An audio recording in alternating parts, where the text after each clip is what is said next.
اگر آپ کو میری یہ ویڈیو پسند آئے تو like, comment and share, subscribe کرنا مت بھولیے۔ السلام علیکم دوستوں، میرا نام ہے پروش شین اور میں پڑھنے جا رہی ہوں آج کا ناول جس کا نام ہے ضبط غم، جسے لکھا ہے فضا عادل نے، اور آپ آواز سن رہے ہیں پروش شین۔ جی تو میرا نام ہے پروش شین۔ اس کے 30 پارٹ آپ پہلے ملاحظہ کر چکے ہیں اور آئی ہوپ کہ آپ سب لوگوں کو یہ ناول بہت زیادہ پسند آ رہا ہوگا۔ اس کے 31 پارٹ میں آپ سب کو ویلکم کرتی ہوں۔ تو چلیں شروع کرتے ہیں۔ میرا بہت دل گھبرا رہا ہے ردا، ایسے لگ رہا ہے جیسے کچھ ہونے والا ہے۔ رات کے 10 بج رہے تھے۔ وہ اس وقت لان میں بیٹھی ردا سے فون پر بات کر رہی تھی۔ پریشان مت ہو، کچھ نہیں ہوگا۔ وہ اس کی گھبراہٹ سے کافی حد تک پریشان ہو چکی تھی۔ میں خاور کی وجہ سے بہت پریشان ہو رہی ہوں۔ ایسا کبھی نہیں ہوا کہ وہ مجھ سے رابطہ نہ کریں، اور میں کال کرتی ہوں تو بھی مسلسل ان کا نمبر بزی ملتا ہے۔ کسی لمحے مجھے ایسا لگتا ہے جیسے انہوں نے میرا نمبر بلیک لسٹ میں ڈال دیا ہے۔ یار، ان کی امی کی طبیعت ٹھیک نہیں تھی، مصروف ہوں گے، ممکن ہے ان کے علاقے میں سگنل پرابلم ہو۔ وہ تمہارا نمبر بلیک لسٹ میں کیوں ڈالیں گے؟ تم کیوں فضول وسوسوں سے خود کو پریشان کر رہی ہو؟ ردا نے اسے سمجھانا چاہا۔ وہ خاموش رہی۔ میری جان، چلو ابھی جا کر اوپر کمرے میں سو جاؤ۔ اس طرح تمہیں انکل نے یہاں پریشان بیٹھا دیکھ لیا تو وہ بھی پریشان ہو جائیں گے۔ ردا ٹھیک کہہ رہی تھی۔ اگر ریحان اسے یہاں دیکھ لیا رات کو اس پہ تو وہ پریشان بھی ہوں گے اور وجہ بھی پوچھیں گے۔ اس نے سوچا تھا، ٹھیک ہے چلتی ہوں۔ اس نے کال بند کر دی تھی، مگر اس سے بات کرنے کے باوجود بھی اس کے دل کو قطعی قرار نہ ملا تھا۔ وہ لان میں چہل قدمی کرنے لگی تھی۔ اس کا دل ہر لمحہ خاور کی کال کا منتظر رہتا تھا۔ موبائل فون بیل پر اس نے فوراً موبائل دیکھا تھا۔ واٹس ایپ میسج تھا۔ اس نے میسج کھولا تو کسی ان نون نمبر سے پکچر میسج موصول ہو چکے تھے۔ موبائل پر چلنے والی تصویروں میسجز میں اس نے کبھی دلچسپی نہیں لی تھی۔ ادھر میسج آیا، ادھر اس نے بنا دیکھے چھوڑ دیا۔ نمبر ان نون تھا، نمبر پروفائل پر کسی کا نام نہ تھا۔ اس نے بیک کا بٹن پریس کیا تو ان باکس میں تصویریں ڈاؤن لوڈ ہو چکی تھیں۔ اس کی نظر پڑ چکی تھی، اس کی نظر ٹھہر چکی تھی، اس کی ٹانگیں بے جان ہو چکی تھی۔ وہ کھڑی تھی، وہ جم چکی تھی۔ موبائل فون سکرین پر خاور کی تصویریں تھیں۔ وہ کسی لڑکی کو انگوٹھی پہنا رہا تھا۔ وہ کون تھی وہ نہیں جانتی تھی۔ اس کے بعد وہ اس تصویر کو دیکھ نہیں سکی تھی۔ ایک سکتہ سا طاری ہو چکا تھا اس پر۔ کوئی اس طرح بھی دھوکہ دے سکتا ہے؟ غلط فہمی کی پہل ٹوئی اس کے دل میں کھپ چکی تھی۔ دل کی دیواروں پر جا بجا نظر آنے والی دراڑیں پڑ چکی تھیں۔ خاور کا ہنستا ہوا چہرہ اس کی نظروں میں گھوم رہا تھا۔ اس کے ہاتھ سے موبائل فون زمین پر گرا۔ اس نے اپنے دونوں ہاتھوں سے سر تھاما۔ ماضی کی دلخراش رتوں میں پیچھے، بہت پیچھے، ایک دھندلی سی تصویر اس کی نگاہوں میں ٹھہر چکی تھی۔ خاور، خاور، خاور، زرتاشا بیگم، خاور، ماورا، خاور۔ اس نے 3 نام گنے تھے۔ خاور، تم بھی ان سب کے جیسے نکلے۔ میں نے کیوں کیا اعتبار؟ اس کی کپکپاتے ہونٹ اس کی زبان کا ساتھ نہ دے رہے تھے۔ ایک آنسو اس کی گال سے پھسل کر پیروں میں جا گرا۔ اس نے دیکھا تھا، اس کے بعد کئی آنسو گرے تھے۔ وہ وہیں زمین پر بیٹھی چلی جا رہی تھی۔ وہ ہوٹل سے باہر نکل آیا تھا۔ پہاڑوں کی بل کھاتی سڑکوں پر گپ اندھیرا تھا۔ دیو قامت چیڑ کے درخت اس اندھیری رات میں ایک بھیانک منظر پیش کر رہے تھے۔ وہ سڑک کنارے تیز ڈگ بھرتا نہ جانے کہاں چلتا جا رہا تھا۔ سڑک پر کبھی کبھی ایک آدھ گاڑی اس کے قریب سے گزر جاتی۔ اسے بالکل اندازہ نہ تھا وہ چلتے چلتے کہاں نکل آیا تھا۔ اس نے اندازہ کرنا بھی نہ چاہا تھا، نہ ہی اس نے چلنے سے اپنے قدم روکے تھے۔ وہ مسلسل مناہل کے بارے میں سوچ رہا تھا۔ وہ مسلسل آج ہونے والی منگنی کے بارے میں سوچ رہا تھا۔ اسے اندازہ نہ تھا اس کی زندگی میں یہ موڑ بھی آئے گا۔ کاش اسے پہلے پتہ ہوتا۔ جس بات کو اس نے بچپن سے لے کر آج تک مذاق سمجھا تھا، وہ مذاق نہ تھا، بلکہ اس کی زندگی کی سب سے بڑی حقیقت تھی، تو وہ کبھی مناہل کے قریب نہ جاتا۔ مگر مناہل کے معاملے میں وہ تو شروع دن سے بے بس رہا تھا۔ نہ چاہتے ہوئے بھی اس سے محبت کرتا چلا گیا۔ ہاں، اس سے محبت ہو گئی تھی، اس سے جیسے مناہل کو اس سے ہو گئی تھی۔ مناہل نے اس پر اعتبار کیا تھا، اندھا اعتبار، اور اب نہ چاہتے ہوئے بھی وہ اس کا اعتبار توڑ چکا تھا اور اپنا نام کسی اور کے نام کے ساتھ جوڑ چکا تھا۔ مناہل ٹوٹ جائے گی اگر یہ حقیقت اس پر کھل گئی تو، اس نے سوچا تھا۔ ساتھ ہی اسے یاد آیا تھا کہ کیسے مناہل نے صرف اس کی زندگی کو نئے سرے سے جینا سیکھا تھا۔ اس نے کبھی مناہل سے نہیں پوچھا تھا کہ اس کی گزشتہ زندگی میں کیا ہوا تھا یا کیوں ہوا تھا۔ وہ اس طرح کی کوئی بھی بات کر کے اس کو احساس کمتری میں مبتلا نہیں کرنا چاہتا تھا، کیونکہ وہ جانتا تھا کہ احساس کمتری کی تکلیف کیا ہوتی ہے، کسی اور صورت سے ہی، مگر وہ اس تکلیف کو محسوس کرتا رہتا تھا۔ جب ردا نے مناہل کی گزشتہ زندگی کا ہر باب کھلی کتاب کی صورت میں اس کے سامنے رکھا تھا تو اس کا دل بہت اداس ہوا تھا۔ تب اسے یہ بات بھی سمجھ آ گئی تھی کہ مناہل میں قوت ارادی اور خود مختاری جیسی حس کیوں نہیں ہے، کیونکہ وہ انسانوں سے ڈرتی ہے، کیونکہ انسانوں کی فہرست میں سر فہرست ماں جیسے انمول رشتے سے دھوکہ کھا چکی ہے۔ ہاوا نے خود سے وعدہ کیا تھا کہ وہ اس کے اعتماد کو بحال کرے گا، وہ زندگی میں اپنا ساتھ اس کے ساتھ اس قدر مضبوط کر لے گا کہ گزشتہ زندگی میں ملنے والے ہر دکھ کو بھول جائے گی۔ مگر زندگی نے اس دور راہے پر لا کھڑا کیا تھا کہ اسے مناہل پہلے سے بھی بدتر حالت میں کھڑی نظر آ رہی تھی۔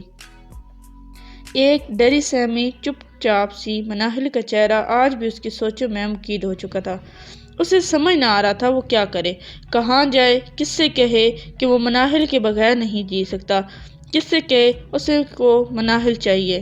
اس نے سنا تھا محبت کبھی آسانی سے نہیں ملتی، مگر اسے اندازہ نہ تھا کہ محبت میں غرق شخص کی زندگی یوں بھی مشکلوں کا شکار ہو سکتی ہے۔ ایک جانب اس کا پورا خاندان اور اس خاندان سے وابستہ خوشیاں کھڑی تھی، تو دوسری جانب تن تنہا مناہل معصوم سی محبت کا کشکول لیے کھڑی تھی۔ وہ نہ آگے کر رہا تھا نہ پیچھے کا۔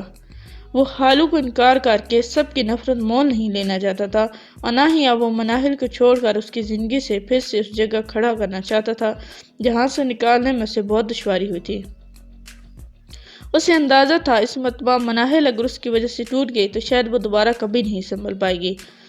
وہ بھی تو ٹوٹ چکا تھا بری طرح سے۔ بیچ سڑک پر چلتے چلتے رک کر اس نے گہری سانس لی تھی۔ وہ مر جانا چاہتا تھا۔ اس کا ذہن بری طرح سے الجھ چکا تھا۔ بارش کی ہلکی ہلکی بوندا باندی شروع ہو چکی تھی، شاید اس کی بے بسی یا آسمان بھی رو پڑا تھا۔ اس نے سر اٹھا کر برستی بارش کو دیکھا تھا۔ اس نے دونوں ہاتھوں سے سر تھام لیا تھا۔ اس نے ایک دل خراش چیخ ماری تھی۔ اس کے حلق سے نکلنے والی نہیں کہ آواز نے ارد گرد کے سنگلاخ پہاڑوں کو ہلا کر رکھ دیا تھا۔ وہ بیچ سڑک پر سر تھامے گول گول چکر کاٹنے لگا تھا۔ وہ رو رہا تھا، اس کا سر پھٹ رہا تھا، وہ موت مانگ رہا تھا، وہ مر نہیں رہا تھا۔ وہ کیوں نہیں مارا تھا، وہ بس یہی سوچ رہا تھا۔ اس کے حلق سے ایک اور چیخ نکلی تھی۔ اسے اپنی چیخ کے بعد سر پر ہاتھ رکھ کر گول گول چکر کاٹتے ہوئے آخری آواز ٹائر چرچرانے کی آئی تھی۔ مخالف سمت سے آتی تیز گاڑی نے اس کے جسم کو کسی ٹینس بال کی طرح اچھال کر دور پھینکا تھا۔ اس نے اپنی آنکھیں بند ہونے سے پہلے اس گاڑی کے بیک لائٹس دیکھی تھی۔ گاڑی آنکھوں سے اوجھل ہو چکی تھی۔ مناہل اس کے آخری نام اس کا پکار رہے تھے۔ اب وہ مکمل حواس کھو چکا تھا۔ نہیں مونی، ایسا نہیں ہو سکتا یار، مجھے بالکل یقین نہیں آ رہا کہ خاور بھائی تمہیں دھوکہ دے سکتے ہیں۔ مناہل بیڈ پر بے سود پڑی تھی۔ ردا ہاتھ میں اس کا موبائل فون پکڑے خاور بھائی کی منگنی کی تصویریں دیکھ رہی تھی۔ رات مناہل کی طبیعت بہت خراب ہو چکی تھی۔ ریحان اور رامو کاکا اسے اسپتال لے کر گئے تھے۔ ڈاکٹر نے وجہ سٹریس بتائی تھی۔ ریحان نے اسے خود بہت پوچھا تھا کہ کس بات کا سٹریس ہے تمہیں، مگر وہ کچھ نہیں بتا رہی تھی۔ ریحان نے کال کر کے ردا کو بلایا تھا۔ وہ جانتے تھے مناہل ردا سے ہر بات کرتی ہے۔ ہوا بھی یہ تھا کہ ردا کو دیکھ کر مناہل اس کے کندھے سے لگ کر پھوٹ پھوٹ کر رو دی تھی۔ روتے روتے اس نے اس کو بتا دیا تھا کہ موبائل کھول کر اس نے خاور کی منگنی کی تصویریں بھی دکھا دی تھیں، جنہیں دیکھ کر ردا کو بالکل یقین نہیں آ رہا تھا۔ نہیں، اگر ایسا نہ ہوتا تو وہ میری کال ریسیو کرتے۔ وہ تو جب سے یہاں سے گئے ہیں انہوں نے ایک بار بھی مڑ کر میری خبر نہیں لی، جیسے وہ بس ہمیشہ کے لیے چلے گئے ہیں، جیسے وہ یہاں میرے ساتھ وقت گزاری کرتے رہے ہیں۔ اب تو پورا ہو گیا نا ان کا وقت، اب وہ چلے گئے ہیں ردا۔ تم نے ٹھیک کہا تھا، وہ کسی اور کے تھے، وہ میرے کیسے ہو سکتے ہیں؟ مناہل نے نفی میں سر ہلاتے ہوئے کہا۔ مونی، تمہارے ساتھ خاور بھائی اس طرح نہیں کر سکتے، میرا دل نہیں مانا، لیکن اگر انہوں نے ایسا کیا ہے تو بہت غلط کیا ہے۔ دل تو میرا بھی نہیں مارا، مگر یار یہ تصویریں کیسے جھوٹ ہو سکتی ہیں؟ اس نے ہاتھ میں پکڑے موبائل کو دیکھ کر کہا۔ نہیں، کیوں نہیں ہو سکتی؟ آج کل فیک تصویریں بنانا کون سا مشکل کام ہے؟ ہو سکتا ہے یہ کسی کا مذاق ہو، میں اس طرح یقین نہیں کر سکتی۔ مونی نے، جب تک بات کی تہہ تک نہیں پہنچ جاتی میں یقین نہیں کروں گی۔ تم ایسا کرو، یہ تصویریں مجھے واٹس ایپ کر دو، میں امی سے پوچھتی ہوں۔ اگر ایسا ہوا تو یقیناً میری امی کو پتہ ہوگا، ان کو گاؤں کی ہر چھوٹی بڑی بات کا پتہ ہوتا ہے یار۔